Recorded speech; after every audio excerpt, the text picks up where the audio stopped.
In all chaos, there is a cosmos. In all disorder, a secret order.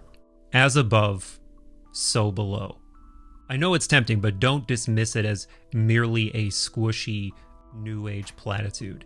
This is a sentiment that has captured the imagination of seekers both ancient and modern, and I believe is being proven true by modern science. But it's more than that, it's personal. It's an active portal that can transport you to deep, hidden wisdom about who and what we are and the true nature of reality. And in this transmission, my friends, I invite you to enter that portal with me. The first thing we must do is go back as far as we can, at least reliably, all the way to the pre-Socratic Greek philosopher Anaxagoras. Because Anaxagoras seems to be the first thinker to introduce some really key ingredients to the recipe that is this conversation, the relationship between the microcosm and the macrocosm. One of these ideas is the Greek word nous. Typically, if you look this up, you're going to see it translated as intellect or mind, but what Anaxagoras is talking about here is more than just intellect or mind. It is a quality that is stitched into the universe. It is essentially mind at large, an immaterial, infinite consciousness. Quote, mind is infinite and self-ruled and is mixed with nothing, but is alone itself by itself. So this is essentially a really trippy way of trying to communicate the idea that mind is primary. This quality of nous is infinite and in everything. And Anaxagoras is also credited with another mind-blowing idea, the initial unity and interconnectedness of all things. A scenario that sounds very much like the preconditions for the Big Bang, as we would call it today. Quote, all things were together, infinite both in number and in smallness, for the small, too, was infinite. Now, fast forwarding a few decades, give or take, we come to one of the most mysterious, incredible elements of not only this conversation, but the entirety of the Western philosophical canon, Plato's Timaeus. In general, the Timaeus is just an absolute must-read because its influence to this day is tectonic, and as you're about to see, your spiritual ideas are probably already influenced by it. In fact, if you're interested in this question, how the microcosm connects to the macrocosm, it's guaranteed, because this is the text where the as above, so below notion really begins to take shape. Central to the Timaeus is this idea that there is some correspondence, some logic, some important similarity between the macrocosm all the way down to the individual microcosm. But first, zooming out a bit, what is Plato's Timaeus? It's one of his most famous dialogues, and it centers mostly around a lecture given by the titular figure Timaeus of Locri, who is a Pythagorean sage, essentially. Timaeus delivers a complex, lengthy account of cosmic creation in this text. It's filled with metaphysics, mathematical number mysticism, sacred geometry, music theory references, and is in general a technical, fascinating myth about how the divine craftsman, what they call the demiurge, created the cosmos. A couple of important points here. No, despite what is prevalent in the, esoteric internet zeitgeist, the demiurge is not an evil being. That's a much later idea introduced by Gnostics. Timaeus actually goes out of his way to underline the notion that this is a benevolent, infinitely wise being seeking to make the best creation possible. Also, I think it's worth stating that this is a non-physical entity. This is immaterial, some kind of faculty or direct emanation of that nous, that cosmic perfect consciousness that we discussed earlier. And finally, when I say myth, that is not in any way a diminishment of this tale's importance. In fact, at the outset of this dialogue, they call it a likely myth and openly state that, hey, we are wading into the territory of the gods here by trying to discuss how the cosmos was created. We're inevitably gonna fuck this up. We'll do our best to communicate a likely story based on the totality of our wisdom. So what does the Timaeus say? The Timaeus portrays a picture of creation that is hierarchical and mirrored. The above is like the below. This idea would later become known as correspondence, meaning that there is this hidden sympathy, language, harmony, grammar, connection, and even unity between all things, so that all things exist in this sort of hidden web of relationships. To get slightly more nerdy, another important point is that the overarching metaphysical picture portrayed by the Timaeus is one of monadic emanation, meaning reality is a chain of being that goes all the way back to what Pythagorean and Platonic and later Hermetic mystics would call the One, the sourceless source, the mysterious first cause of everything, so mysterious that nothing can really be said about it. It's beyond all concept. It's before all concept. It's the source of all concept. Just let that brine in your brain for a moment. From this unspeakable oneness emanates that nous, that infinite divine mind that we talked about earlier. And then from there, we get Platonic concepts like the forms, archetypes, transcendent perfect mathematics that we can use to construct the cosmos with. And that's exactly what the demiurge does. He uses these transcendent perfect tools from the noetic realm to create the cosmos. So already we're seeing a pretty clear macrocosm, microcosm, emanatory picture. The demiurge descends from this realm of perfect divine mind. He uses these perfect tools to create the cosmos and our realm to the best of his ability, though there is some error, some attenuation built in, which essentially leads to the problem of evil in our world. But that's getting a bit beyond the scope of this conversation. But another important point that isn't is that the demiurge's creation is not just a clockwork. It's not just a machine. This is a living, ensouled being. The cosmos itself is a macrocosmic animal that lives and breathes. Quote, "The world became a living creature, truly endowed with soul and intelligence. For the deity, intending to make this world like the fairest and most perfect of intelligible beings, framed one visible animal comprehending within itself all other animals of a kindred nature." This chain of being, this cosmic soul, this consciousness, built of higher logic or logos, it's not only the foundation that reality is built on, it interpenetrates it. It's made of it. It is mirrored in each individual, even each animal and plant in some way. And by virtue of the fact that we as individuals mirror the cosmos, we share in that divine mind, in that nous. This is a massive, not even nutshell of the Timaeus. I'm just trying to show here how this notion of as above, so below, the microcosm mirroring the macrocosm, is absolutely central to it.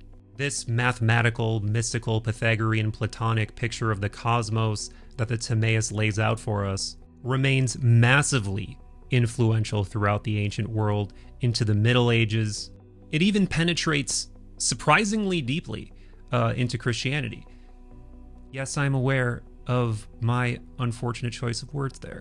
Another movement, one that we must dive into in this conversation, also inherits this idea. I'm of course talking about the Hermetic tradition. In fact, if you've looked into this adage, as above, so below, this is likely where you landed. Either the Kybalion, which is almost certainly not ancient at all, or the mysterious emerald tablet of Hermes Trismegistus, which dating is sketchy on. Of course, the idea is that this is attributed to the ancient philosopher sage Hermes Trismegistus, but it's typically dated to the 800s CE, though some attribute it to the mysterious Neo-Pythagorean mystic Apollonius of Tyana in the 1st century AD, CE, whatever. As the opening words of the Emerald Tablet state, "True it is without falsehood, certain and most true. That which is above is like that which is below, and that which is below is like that which is above. And as all things were by contemplation of one, so all things arose from this one thing." Mysterious, for me at least, truly wonder-tickling stuff. I can't even tell you how many times I've read the Emerald Tablet and all the different translations of it that are out there. Given that I am so tempted to go on so many different tangents about Hermeticism and how it influenced Western esotericism and alchemy, and how this idea of correspondence between the microcosm and macrocosm was supposedly wielded as a tool, a hidden language that could be used by those initiated into the right wisdom. But that's again beyond the scope of this transmission. What is centrally in the scope of this conversation is, what does this notion of as above, so below really mean for the individual?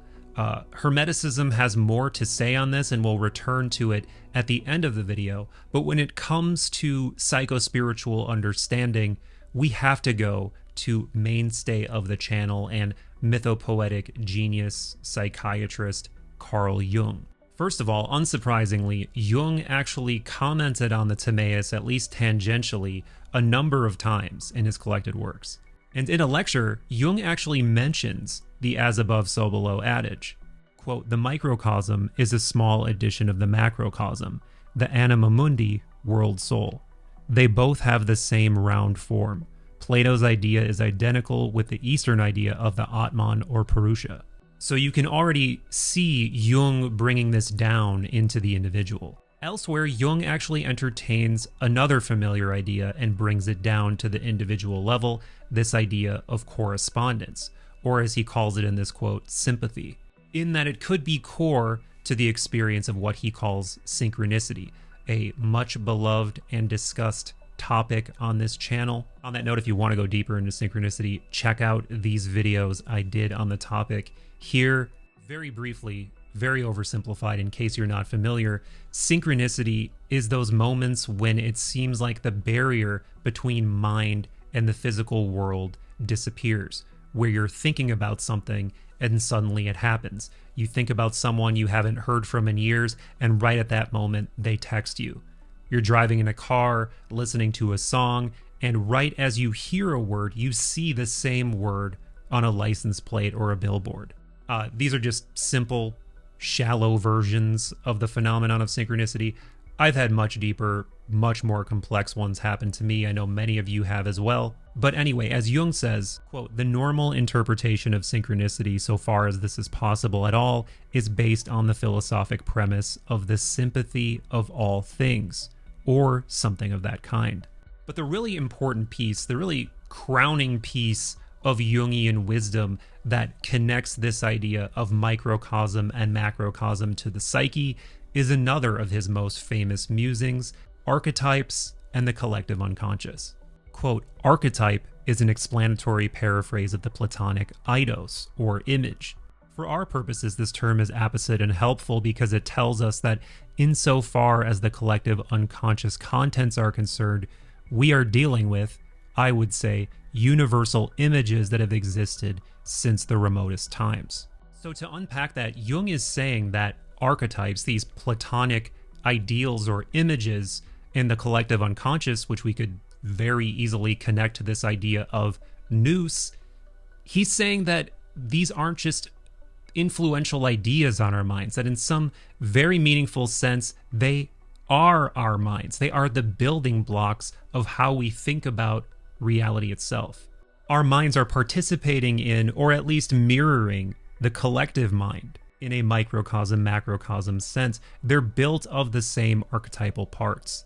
If you want to go deeper into Jung's metaphysics and how it connects to all of this, I highly recommend Bernardo Kastrup's book, Decoding Jung's Metaphysics. But the microcosm doesn't just mirror the macrocosm psychologically or philosophically or in these remote creation stories. It's demonstrably happening all around us in nature. We can look to the structure of the cosmos juxtaposed against neurons, the mycelial network under our feet, or the communication networks we're obsessed with building for some reason. Eyes and nebulas, flowers and galaxies, all of them exhibit self-similar qualities, fractals, and geometry that seem to extend up and down as far as our scientific instruments and senses can perceive. They all seem to be mirroring some higher logic or mathematical truth. But don't take it from me, as Sir Rodger Penrose, arguably the world's most highly respected living physicist, says, Quote, recall that according to the Platonic viewpoint, mathematical ideas have an existence of their own and inhabit an ideal Platonic world. And if you're wondering why he's saying this, or if this is just some cherry-picked example, it's not. Penrose openly calls himself a Platonist and posits that the Platonic realm of forms really exists. This higher reality, Penrose says, is, quote, accessible via the intellect only. When one sees a mathematical truth, one's consciousness breaks into the realm of ideas and makes direct contact with it. But the empirical and mathematical and scientific connections don't stop there, not even close. Because according to a growing number of neuroscientists and physicists, the universe itself looks like a living being, specifically like a brain. Again, eerily similar to what the Timaeus was saying 2,500 years ago, that the cosmos is like a cosmic animal. But back to some meatier modern scientific examples. In 2022, there was an article in Time magazine by theoretical physicist Sabine Hossenfelder, who, by the way, is typically pretty skeptical, called Maybe the Universe Thinks, Hear Me Out. It describes the similarities between our nervous system and the universe itself, which is highly interconnected and hierarchically organized. That is, the estimated 200 billion galaxies in the universe are not distributed randomly. They form clusters within clusters, which are connected to one another by galactic filaments or long threads of galaxies. So if we envision this as a whole, we're met with a cosmic web that looks incredibly brain-like. What looks strikingly like a quote-unquote connectome, a term that refers to the complete wiring diagram of the brain. Hossenfelder explains that this is not a superficial similarity, this is technical. She cites a rigorous study by a physicist and a neuroscientist that analyzed the features and, based on the shared mathematical properties, concluded that the two structures are remarkably similar. And due to those uncanny similarities, Hossenfelder speculates that the universe could be thinking. And it doesn't stop there, my friends, though I must pause here and say I owe credit to a friend of the show and neuroscientist Bobby Azarian for bringing that one to my attention. Read his whole article on this topic in general, because we're just scratching the surface here. Azarian elaborates on this idea further by compiling and summarizing the works of physicists like Lee Smolin, Vitaly Van Schuren, and even Stephen Hawking. Now, incredibly, Azarian is not arguing for what I'm talking about specifically in this exploration, but check out this quote and how incredibly well it dovetails into exactly what we're talking about here. Quote, the idea that the universe is a brain, a neural network, or a self-organizing complex adaptive system analogous to an organism invites us to re-examine our understanding of the cosmos and our relationship to it. If the universe is truly a living, evolving entity, then the emergence of life and consciousness on Earth would not be an accidental phenomenon, but instead a natural and expected manifestation of a cosmic evolutionary process that continually generates higher levels of organization, knowledge, and awareness. We are not mere passive observers, but active participants in the universe's ongoing development toward a more interconnected and complex cosmos. So obviously, this harmonizes with everything we're talking about, with what I'm interested in, and I can't wait to see where this research goes. But if we really want to bring this down to the individual level, if we really want to do what I promised at the outset of this video, we've got to go beyond the scientific, to a truth that's fully consistent with science, yet deeper.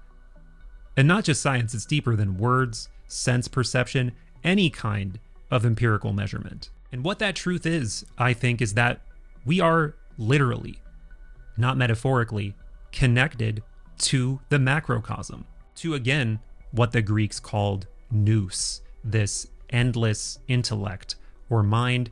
And if we're going to take that idea seriously, what does that imply for us personally? I think that it's obvious. I think that it implies that to the extent that we're able to awaken to and align with that higher reality, that higher logic and mind, the more we realize our true nature, the more sacred everything becomes. But I think to do that, we have to go beyond ideas. We have to go beyond thinking. I don't think dedicating neuronal power to this will really get us to this felt sense of interconnectivity that I'm talking about. So this is where we have to circle back to the mystical, to Hermeticism, to the Platonic mystics. I would not be surprised if they actually had some method for doing this, something that we've lost to the ages, some initiation or technique.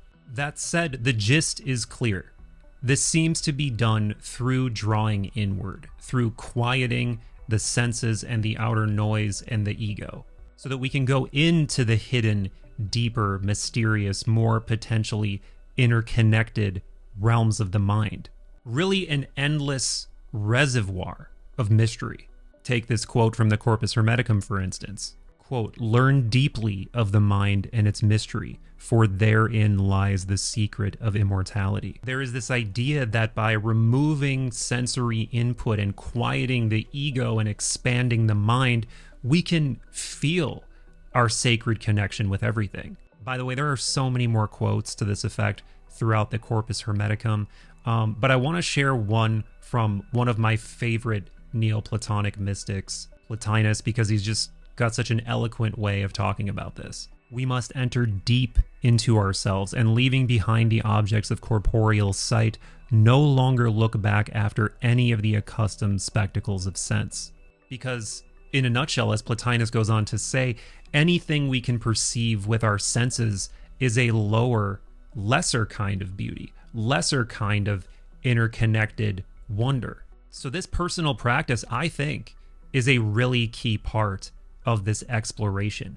We have to become fluent in the language of our mind, go as deeply into the mind as possible. And if we go deep enough into that inward-facing process, we wake up to that reality, that infinite quality of mind that is mirrored in us. And with that, I think I've inspired myself to do more contemplation and more meditation at the very least. I hope I did for you too. And I hope this transmission resonated with you in general. Thanks so much for hanging out. My name is Michael Phillip, by the way.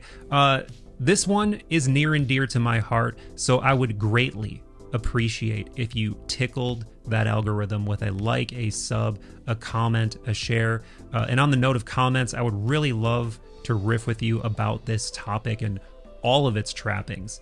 I must also remind you that we've got hundreds of podcasts, some of them here on YouTube, many of them only in the audio dimension. So do subscribe to Third Eye Drops wherever you listen to podcasts. And if you're thinking to yourself, I want to go deeper, I want to participate in this conversation, I want to riff with you and like-minded people, then join us over at patreon.com/Third Eye Drops, where you can do just that in our patron-only Discord server, on Zoom hangs, and in our book club. It's also the best way to support these transmissions, and you get rewards like these.